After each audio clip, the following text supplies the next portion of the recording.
सभी प्रभु प्रेमियों को मेरा प्यार भरा राधे राधे। इस वीडियो में हम चर्चा करेंगे एकादशी व्रत की, जो कि आमल की एकादशी होगी। धर्मराज के पूछने पर भगवान श्री कृष्ण ने कहा कि फागुन मास की शुक्ल पक्ष की एकादशी का नाम आमल की एकादशी है और इस एकादशी का व्रत बड़े बड़े पुराणों में वर्णन किया गया। बड़ा महात्म्य है इसका। राजा मानधाता के पूछने पर वशिष्ठ जी महाराज ने इस आमल की एकादशी का महात्म्य बताया था। वो बड़ा अद्भुत था। मानधाता से वशिष्ठ जी ने कहा, हे राजन, एक समय की बात है, वैदिक नाम के एक नगर में वहां सभी प्रकार के वैष्णव भक्त रहा करते थे और वे सभी धर्मपथगामी थे। क्या वृद्ध, क्या जवान, क्या बच्चे, सभी लोग एकादशी में धर्मनिष्ठा रखते थे। वहां पर कोई नास्तिक नहीं था। वहां के एक राजा थे, चैत्ररथ नाम के राजा थे, जो चंद्रवंशी राज्य किया करते थे। वो भी बड़े धार्मिक थे, उनकी प्रजा बहुत धार्मिक थी। और जिस राजा के प्रजा धार्मिक होती है अथवा राजा धार्मिक होता है, उस राज का उत्थान होता है, इसमें कोई संशय नहीं है। तो राजा स्वयं एकादशी का व्रत करते थे। एक बार आमल की एकादशी का व्रत करने के लिए अपने नगर से बाहर जाकर एक मंदिर में उन्होंने जागरण किया और वहाँ जागरण करने लगे। वो वहाँ पर एक शिकारी आया था। रात भर वो दिन भर कुछ मिला नहीं था तो भूखा रहा था। रात में देखा कि एक स्थान पे जागरण हो रहा है, तो वो भी उस जागरण में छुप के बैठ गया और वो जागरण करता रहा। भगवान के नाम, भगवान की कथा वो सुनता रहा। उसे पता भी नहीं चला कि उसने आमल की एकादशी का व्रत कर लिया है। उसे मालूम भी नहीं चला।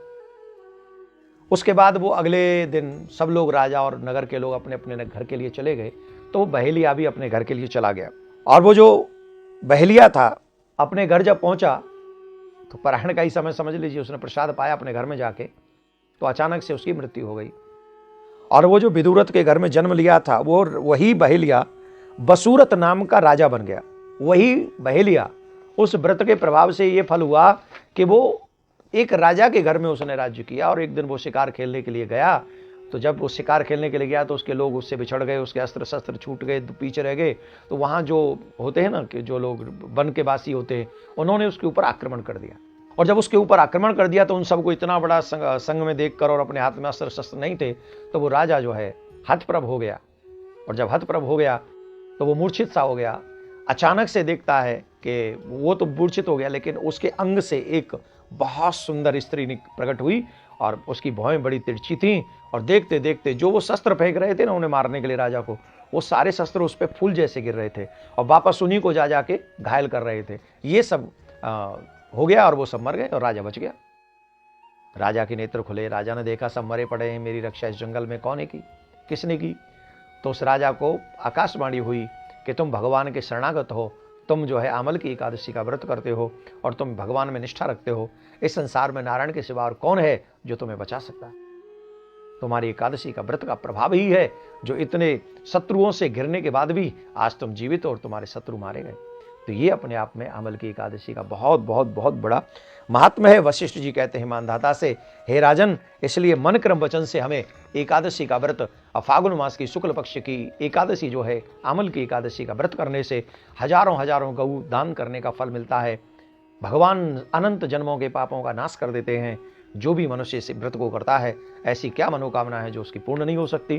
तो एकादशी 27 को प्रारंभ हो रही और हम सब वैष्णव लोग महाद्वादशी 28 में इसका व्रत करें। जिनमें सामर्थ्य है वो दोनों व्रत कर सकते हैं, और जिनमें सामर्थ्य नहीं है, रंग भरी एकादशी तो 27 की होगी वृंदावन में।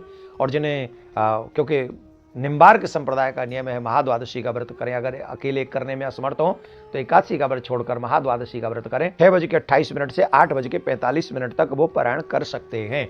तो प्रिया कांजू सरकार आपको एकादशी के व्रत का खूब खूब खूब खूब लाभ करे और प्रत्येक घर में, सनातनियों के घर में एकादशी का व्रत होना चाहिए। खूब चकाचक करते रहो। आप सबको एकादशी की बहुत बहुत शुभकामनाएं। राधे राधे।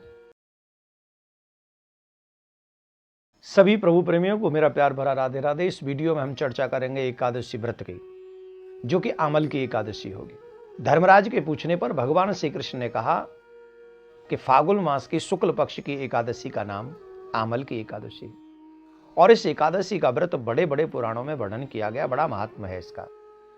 राजा मानधाता के पूछने पर वशिष्ठ जी महाराज ने इस आमल की एकादशी का महात्म्य बताया था। वो बड़ा अद्भुत था।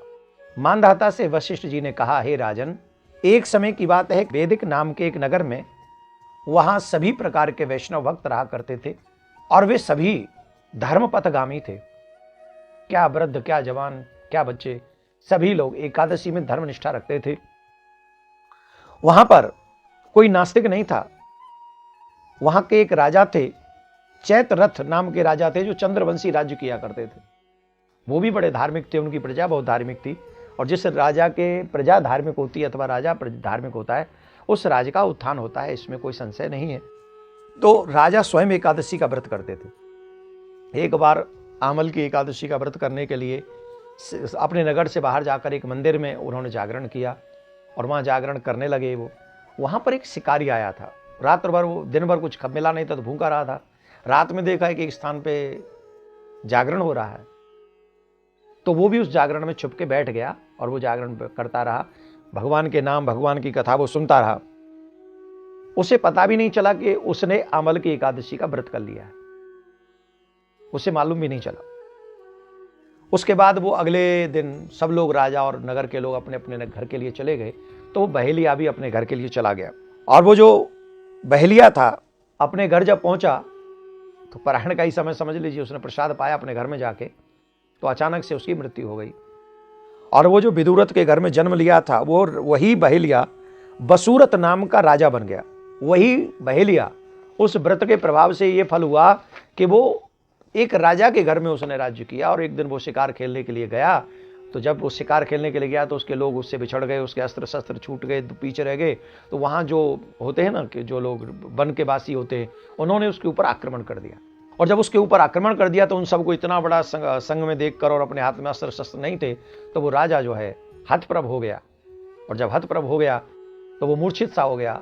अचानक से देखता है कि वो तो मूर्छित हो गया, लेकिन उसके अंग से एक बहुत सुंदर स्त्री प्रकट हुई और उसकी भौहें बड़ी तिरछी थीं। और देखते देखते जो वो शस्त्र फेंक रहे थे ना उन्हें मारने के लिए राजा को, वो सारे शस्त्र उस पर फूल जैसे गिर रहे थे और वापस उन्हीं को जा जाके घायल कर रहे थे। ये सब हो गया और वो सब मर गए और राजा बच गया। राजा के नेत्र खुले, राजा ने देखा सब मरे पड़े हैं, मेरी रक्षा इस जंगल में कौन की, किसने की?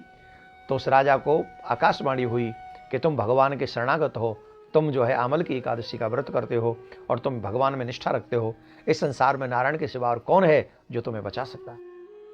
तुम्हारी एकादशी का व्रत का प्रभाव ही है जो इतने शत्रुओं से घिरने के बाद भी आज तुम जीवित हो और तुम्हारे शत्रु मारे गए। तो ये अपने आप में आमल की एकादशी का बहुत बहुत बहुत बड़ा महात्म्य है। वशिष्ठ जी कहते हैं मानधाता से, हे राजन, इसलिए मन क्रम वचन से हमें एकादशी का व्रत, फागुन मास की शुक्ल पक्ष की एकादशी जो है आमल की एकादशी का व्रत करने से हजारों हजारों गऊ दान करने का फल मिलता है। भगवान अनंत जन्मों के पापों का नाश कर देते हैं। जो भी मनुष्य इस व्रत को करता है, ऐसी क्या मनोकामना है जो उसकी पूर्ण नहीं हो सकती। तो एकादशी 27 को प्रारंभ हो रही और हम सब वैष्णव लोग महाद्वादशी 28 में इसका व्रत करें। जिनमें सामर्थ्य है वो दोनों व्रत कर सकते हैं, और जिनमें सामर्थ्य नहीं है, रंग भरी एकादशी तो 27 की होगी वृंदावन में। और जिन्हें क्योंकि निम्बार्क संप्रदाय का नियम है महाद्वादशी का व्रत करें, अगर अकेले करने में असमर्थ हो तो एकादशी का व्रत छोड़कर महाद्वादशी का व्रत करें। 6:28 से 8:45 तक वो पारायण कर सकते हैं। तो प्रिया कांजू सरकार आपको एकादशी के व्रत का खूब खूब खूब खूब लाभ करे और प्रत्येक घर में, सनातनियों के घर में एकादशी का व्रत होना चाहिए। खूब चकाचक करते रहो। आप सबको एकादशी की बहुत बहुत शुभकामनाएं। राधे राधे।